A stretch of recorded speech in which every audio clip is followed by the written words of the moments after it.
Everybody, welcome back to the Ball Does Lie podcast, your one-stop shop for NBA content. I'm your host, Brendan, joined by my co-host, Amir. We just got through the All-Star break. Thought we had a successful All-Star Sunday. The games were at least interesting, competitive. I think that was a home run. Still some things to fix on All-Star Saturday. We won't get into the All-Star festivities, though. We do want to talk today about the Boston Celtics coming out of the break, second in the East. Jayson Tatum's return is looming. So a lot to be excited about in Beantown. And Amir, you being a Heat fan, that's not exactly great news for you, but just want to get your take here on Boston and potentially adding Jayson Tatum back to this mix of really, really good players here for the Celtics. Yeah, the Miami Heat perspective doesn't matter. Miami, they suck. So we're not competing, really. We're not contending unless a miracle happens, basically. I know Tyler Hero is coming back. Apparently, he had 3 fractured ribs, and they never told us. They just said contusion or like toe injury. So they just like to try to hide his injury. Odd thing But to hide, I feel like. Why hide that injury? especially, yeah, he's going to miss like 3-4 weeks. Just say what it is. But maybe I don't know.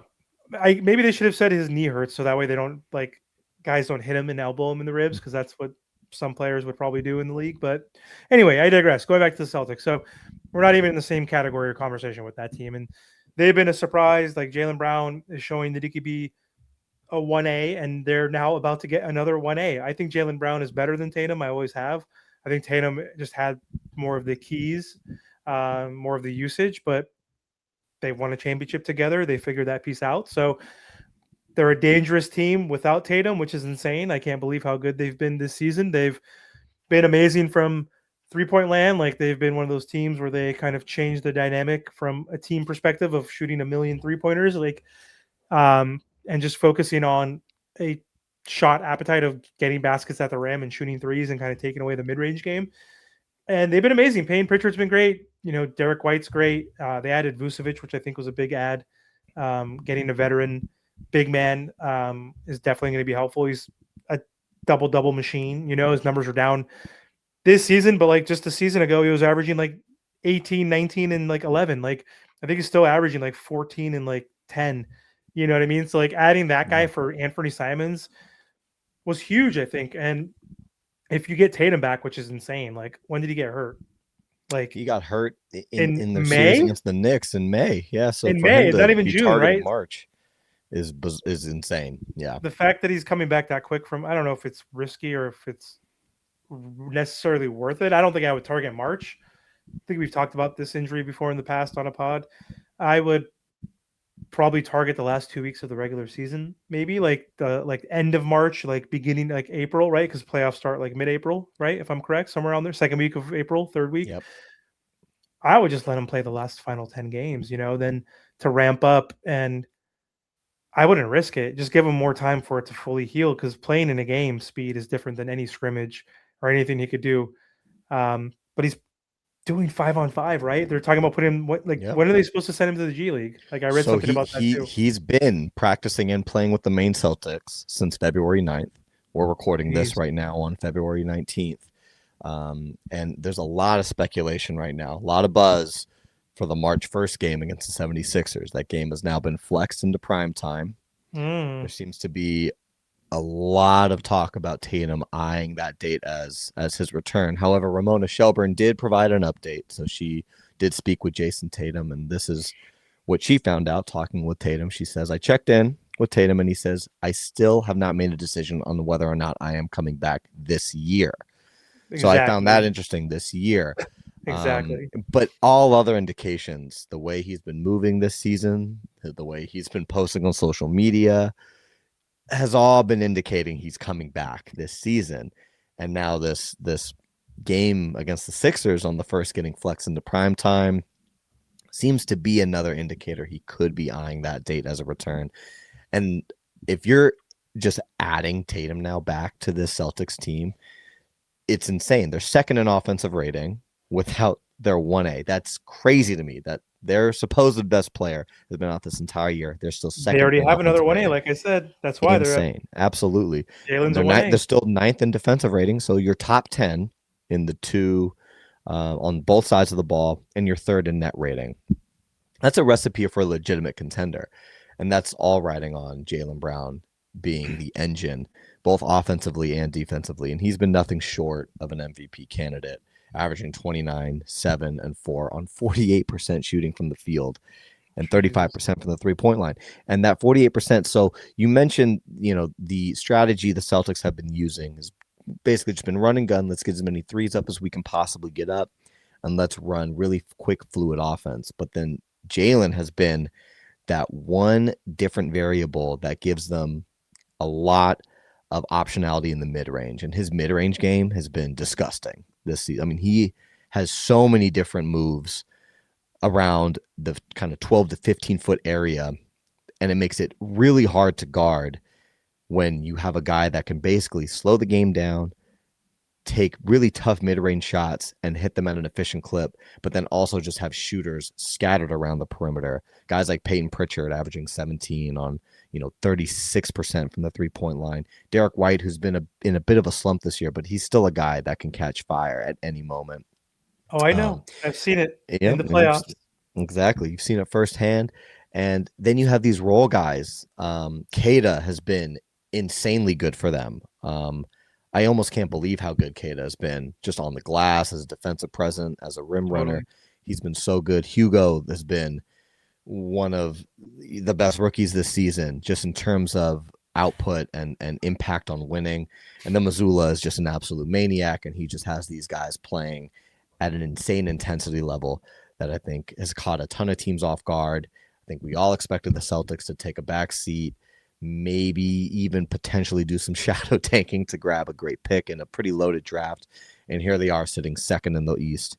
And I think a legitimate contender, even without Tatum. I legit think they could contend with Detroit in the East. Now, those other teams in the West, let's table that conversation for later. But I do think they're a legitimate contender in the Eastern Conference. And again, as a fellow Jaylen Brown fan, it's been a pleasure watching him this season and really vindicating seeing that he can completely carry the workload of a legitimate 1A on a contending team. So I've been honestly loving the Celtics season so far this year. Not me. And he's been dominating, averaging 29 points per game. He's a 3-level scorer. That mid-range has improved, to your point. That touch there was vastly improved. But imagine if he could actually dribble. Like, he's still he doesn't even have that great. That's the thing. He can, but it's totally not has improved his handle. He completely okay. has. But he's totally. still not great. Like, when it comes to the ball handling. Well, so to your point, there's still room for him to get even better, which is crazy. I don't know. Yeah, that's insane to see. But if his handle was even a little bit better, oh my God, he could be averaging 34 points a game. Like, he could be like a James Harden kind of system if he had that handle, because if he gets that handle, he's getting easier baskets at the rim. He's going to be able to facilitate, which he's been doing a lot better this year too. Yeah. I think that would definitely, the driving kick would open up a lot more for him, but still, he's been amazing. Yeah, I hate the Celtics, but they are a contender in the East. I don't think they're a contender in the West against the West teams without Jayson Tatum. So thoughts?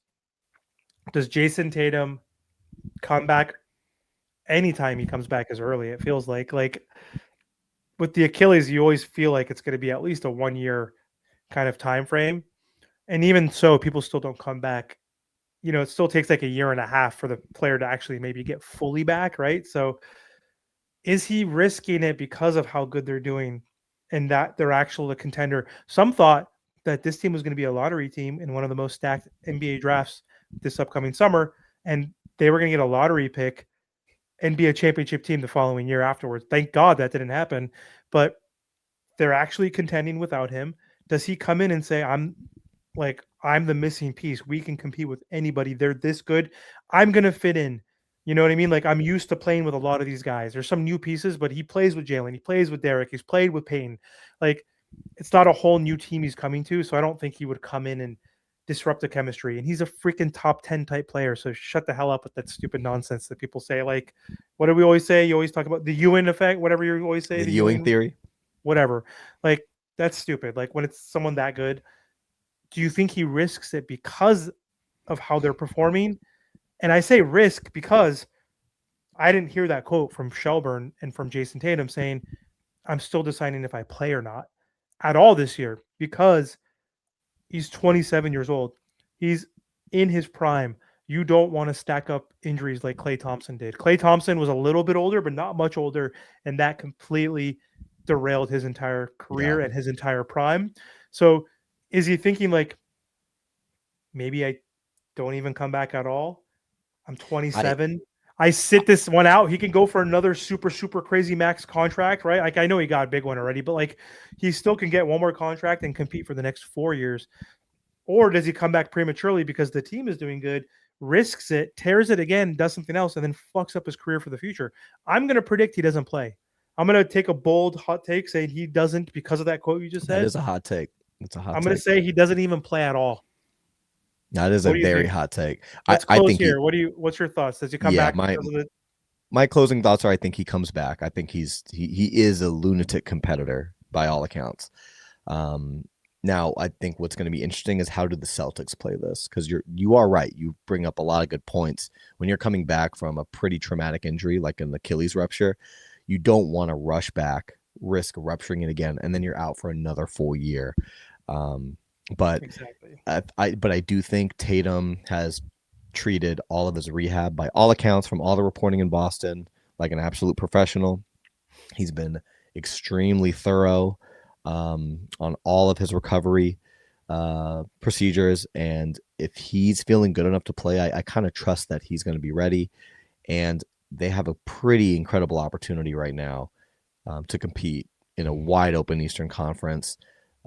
So I think Tatum wants to play. I think that quote is interesting that he gave Ramon to Shelburne, but I still think he for sure wants to play. I think he will for sure play this season, but it's going to be a matter of how do the Celtics ramp him up by the playoffs. Because if you're able to basically just plug Jayson Tatum into those Anthony Simon minutes right now that you just lost, it's kind of a best case scenario for the Celtics on this season. And I can see it. Getting Vooch, look at the size. You bolster up your front court is insane. Insane with Derek White, and then the way Pritchard's been playing, and the confidence he's now built with a full year of having some real opportunities. And they're good rebounding guards too themselves. Both those guys. Exactly. I just think the Celtics team has such an incredible opportunity in front of them, and I don't think Jayson Tatum is going to sit this out.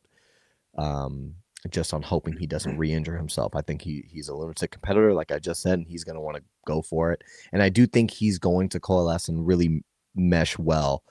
And I think give Jaylen the keys for this season. I honestly think he'll be willing to take more of a backseat to Jaylen this year. Now, how that operates next year, that's going to be complete theater. I can't wait to see how that shakes out. That's different. Yes, but this season, I think it works perfectly for all parties involved. Jaylen's still driving the car, but now you get to just slide Jayson right into the passenger seat and have Jayson play that 1B spot. That's scary for any team in the NBA, including the teams in the West. For sure. Any closing thoughts here as we wrap up here, Amir? No, I'm tired of talking about the Celtics. So, as a Heat fan, right. so that's right. I gave them enough praise. I'm not a full-on complete hater. I'm a hater, but I'm not delusional. You can give props. I'm a realist. I'm like, obviously, you were very complimentary about the season, this segment. So we gotta give you props for that. Well, thank you, Amir. Yeah, thank you, Amir, for coming on this segment, and thank you all for watching. If you do like the content, please make sure to like and subscribe, and we'll see you on the next one.